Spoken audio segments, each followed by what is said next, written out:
Towers and cutting down the street lights with video cameras that were scanning them.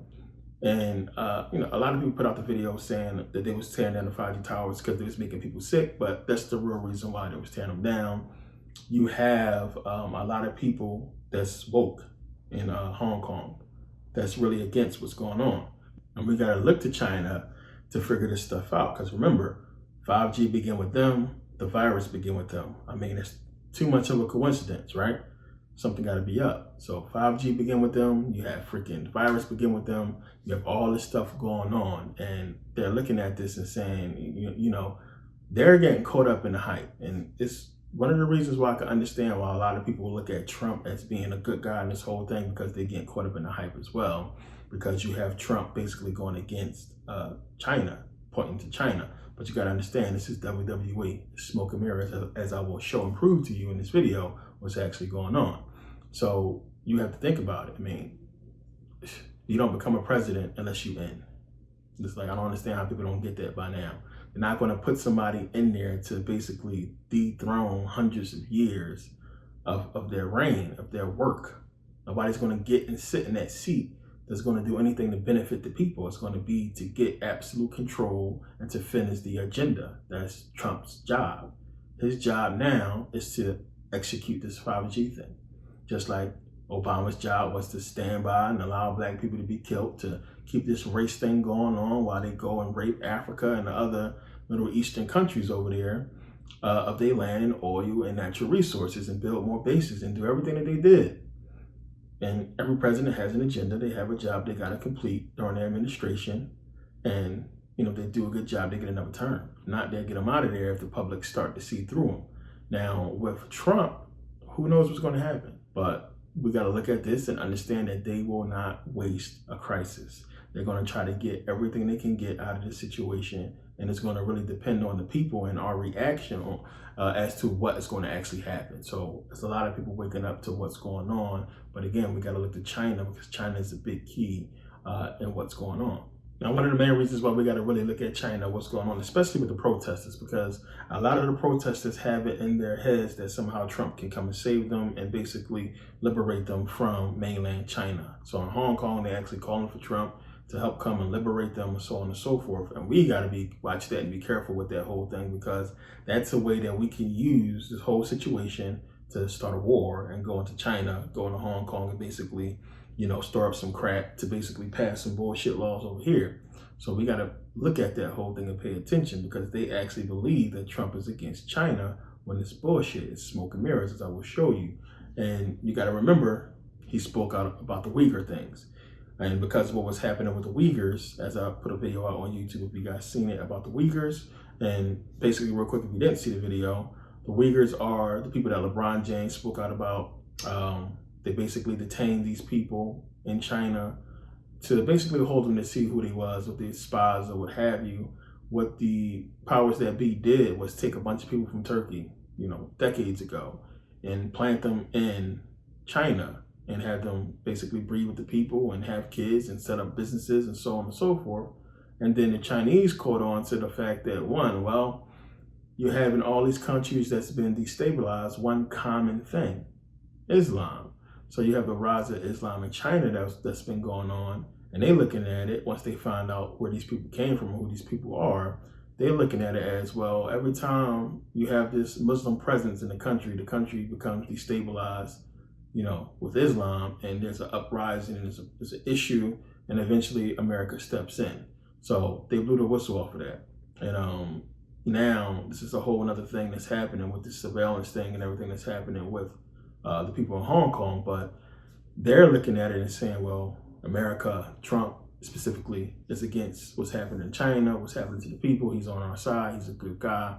And they've been calling for Trump to basically come in and liberate them from mainland China, because I don't know if y'all know, mainland China has some crazy, weird rules. They have this whole point system with credit. If you have low points, it's like having low credit, but you can't fly if you got low points. There's certain stuff you can't buy. You can't even buy a first class ticket if you're not at a certain status. It's super petty and it's communism. Real talk. It's just crazy the system that they have in mainland China, that of course in Hong Kong, they're more open. As you talked about, remember Britain had control of them, turned over power back to them in 97. And the people flourished under Britain's control because they had freedom as entrepreneurs to grow and create businesses, which is why Hong Kong is thriving today and is a major metropolis over there, because the people are more open-minded. They're more Americanized. They are required to speak English, 3 languages, as you said, by a certain age. It's the same thing in Sweden, but they're more open to change, and they're not set in their ways with a lot of stuff. So they're more rebellious than I'll say even us, and you'll be hard pressed to find 100,000, a million Americans that's going to go out in the street to protest extradition or to protest something like this. But these people are fighting and going to war, as you can see, with these officials, with people, Chinese Hong Kong police. And it's been going on for a long time, and it's been not really talked about a lot because they're trying to keep it hush. But you had this long, drawn-out fight that's been happening, and then you had, boom, COVID-19. COVID-19 comes in, now these people in the house. So all this chaos and stuff that you've been seeing in the video is just quiet now. And the main people that's in trouble is the restaurants, the stores, because they've been basically shut down for months before this even happened, because the streets was full of protesters. And it's another reason why this stuff happened, because once they got the protesters out of there, because they probably was trying to figure out, how the hell are we going to get rid of these protesters? How are we going to get these people to calm down when they, for months, every day, is fighting? So you had the virus. Trump, looking at what's happening in Hong Kong, decides around the same time, let me go ahead and protect 5G. You have people already talking against it, but then you can see what's happening in Hong Kong, where these people are cutting down the towers and basically breaking them. So then now let's pass a law to where I can legally mobilize military and police to stop against anybody that's going to be fighting against 5G. Now, I don't know if you've been seeing, but you have a bunch of people out there protesting with 5G signs and stop 5G, because a lot of them actually believe that it's the cause of the sickness. But even before this, people was out there with signs saying no 5G and protesting against 5G. I was seeing them everywhere. And one of the things that I automatically picked up on when I was seeing it was the fact that, this is going to give them a lot of capability to spy. And as I said to people that's, on the whole mark of the beast thing and think that this is somehow a way to microchip us, they don't need to. 5G is going to take care of that. And even without 5G, you got to remember, your fingerprints is unique to you. Your retina is unique to you. DNA is unique to you. I mean, if they really wanted to, they can have everything run off fingerprints and retinal scans. Facial recognition is what they're going to use. They're going to use the retinal scan. They're going to just use your voice as well to basically, to ID you. And then if you got a phone, which every grown up does, that's of any importance, that's doing anything, you got a phone. So it's no need to put a chip in a person when you're walking, you're tracked, period. This whole thing, again, is about testing that equipment, getting it up and testing it. But more than that, as we'll get into later on in the video. So they're looking at Trump to basically help them out. And we got to look at this whole thing, as I said, and understand that if you have that many people out there protesting, and let's just say if we really were to go to war with China, that would be the perfect perfect situation to use this right here. Because then if they actually want to go to war and fight, they can basically, arm those protesters to go and fight against the Chinese, which is something you got to look at as possibly happening, they being armed. Now, if that was really a thing that could possibly happen, it would also make sense why nobody can fly into China right now. Somehow Robert Kraft was able to fly there and get masks and bring them back, which I don't understand that whole thing. But, supposed to be in this whole war with them, and somehow, Robert Kraft, football owner, because China's probably manufacturing some shit for him, who knows, was able to fly there and get masks where nobody else could and bring back up 1 million masks. So we got to look at this stuff. Understand, like I said, smoke and mirrors. A lot of this stuff is going to be like Well, it seems like this, and remember they're using the media, the news, to project it as such. But you got to look underline and then ask yourself the question: if this is that way, then why is this that way? And the biggest thing is, the fuck we got to be in the house for? And that's the big one. That's the one you got to look at. There has to be a major reason why they want us just in the house. Like, what is that? Businesses shut down. And you got to remember, essentially, you got to eat.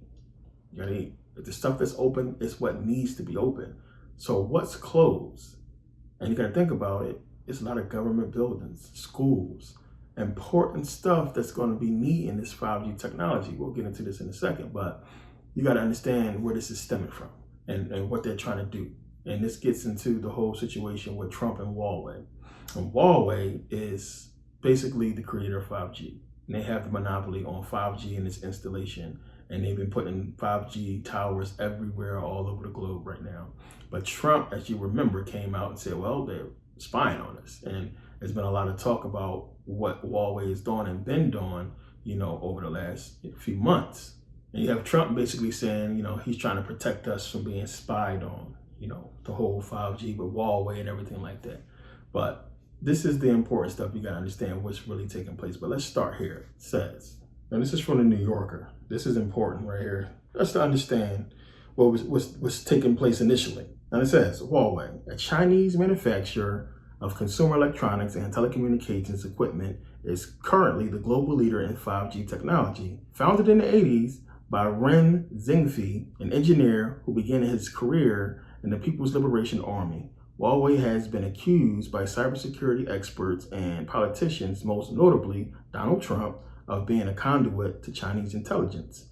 In an op-ed in the Washington Post, the Republican senators Tom Cotton of Arkansas and John Cornyn of Texas characterized the company, which is funded with subsidies from the Chinese government, as a Trojan horse that could give China effective control of the digital commanding heights. They tell the story of the African Union, which installed Huawei servers in its headquarters in Addis Ababa, only to discover that those servers had been sending sensitive data back to China every evening. Although Huawei vigorously denies that it is an agent of the Chinese government, the senators pointed out the company is subject to a Chinese law that requires companies to cooperate with the state intelligence apparatus.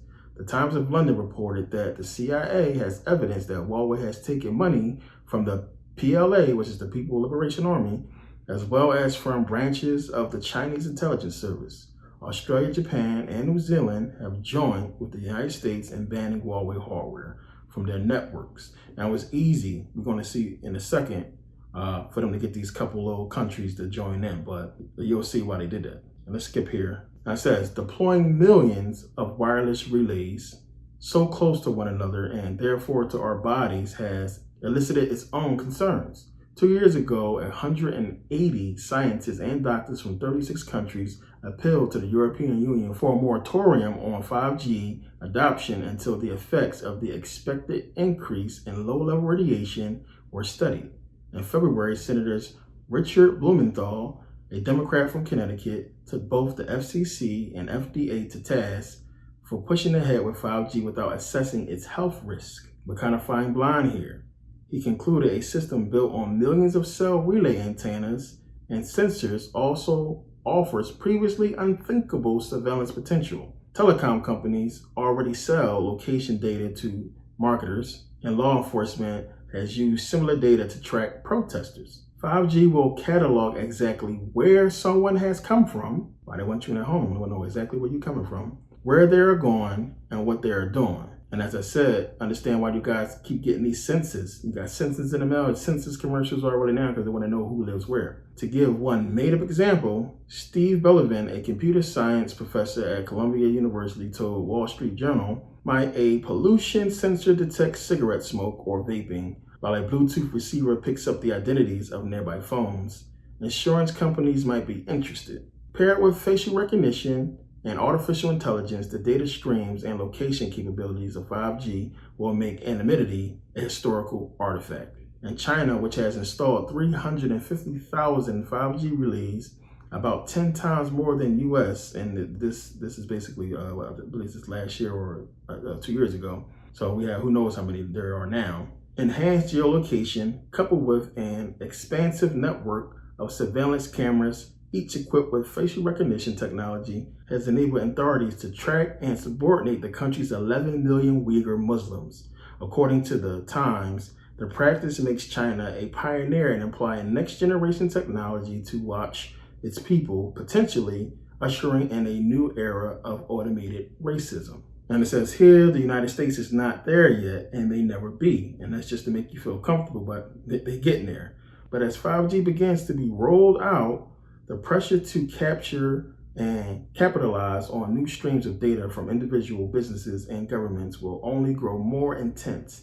Building safeguards into the system seems like an obvious and necessary goal. Spalding is now a senior fellow at the Hudson Institute and also advises corporations and other agencies on the cybersecurity threats posted by China. But he warns the danger is not limited to a single nation state. What is essential to democracy is allowing totalitarian regimes or any government full knowledge of everything you do at all times, he said, because the tendency is always going to be to want to regulate how you think, how you act, what you do. The problem is that most people don't think very hard about what that world would look like. So what they're trying to do is basically patriotize 5G. They're going to try to make it like this is a race.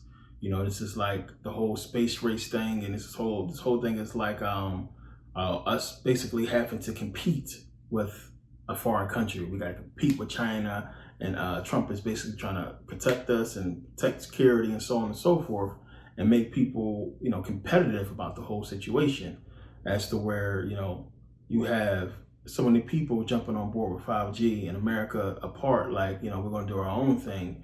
And it's because of national security reasons. But the more and more people start to read about 5G, the more they see the fact that this is going to be very invasive and that they shouldn't want it. And they're trying to cover the whole thing up with the virus and cover the whole thing up with the fact that it's a matter of national security and that we need to do this and be ahead of China, because this whole thing is about who is going to get 5G first and who is going to control it. And whoever controls it controls the world, and they can regulate internet all over the world. They can, you know, mess with a country's internet and cyber attacks and so on and so forth. And we're going to hear that whole thing a lot about cyber attacks and cyber terrorism and so on and so forth. And anything that they need to use to somehow either cause a war or to get through this part of their agenda to get people to accept what's happening until, you know, they're done. So we got to look at the whole thing and understand, one, it's smoke and mirrors, as I said. You don't become the president if you go against the agenda of the powers that be. Everything he has done is part of their agenda, plain and simple. The whole back and forth you keep seeing in the media between Trump and the media, as if the media is against him, and you gotta understand the stage. The stuff is all the way it's supposed to be. He is specifically saying stuff that is contradictory, and it don't matter. So even if he say to the president, "Well, President, you said this," Trump is never wrong. He never going to admit he's wrong. Whenever they catch him, I don't know what he's talking about, or he'll tell somebody else or ask them the question, but he doesn't admit that he's wrong. So you have a president that's basically saying, I don't care what you say. If you get me in a lie, you say I said something, I'm just going to say, so what? I mean, what are you going to do? You're just a reporter. But make no mistake, the media in on it. They've been talking about us banning Huawei. You've been seeing that a lot. Huawei being banned and Trump banning Huawei and so on and so forth, making it as if Trump is trying to protect us from this whole cybersecurity and this invasion of privacy and so on and so forth. But it says here, the United States has once again pushed back the date when its full ban on doing business with Huawei will take effect.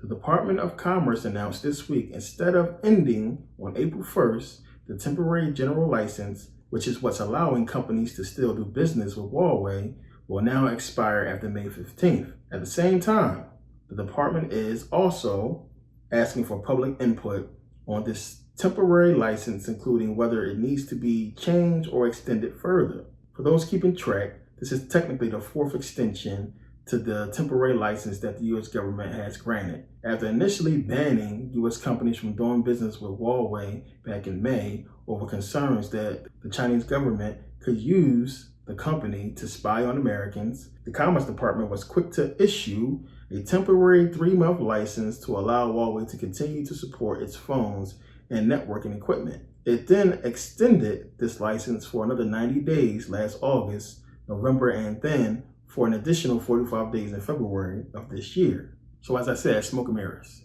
It's bullshit. Huawei is here building towers, just like they're building towers everywhere else.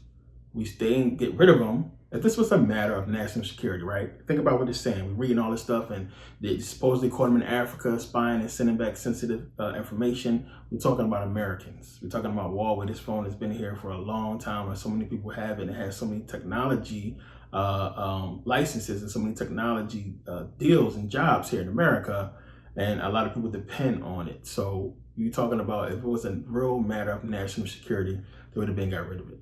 And there's a lot of reasons why they can't just get rid of it because of those reasons. A lot of stuff would fail. There's a lot of businesses that would lose a lot of money. But the main reason is because it's here building towers.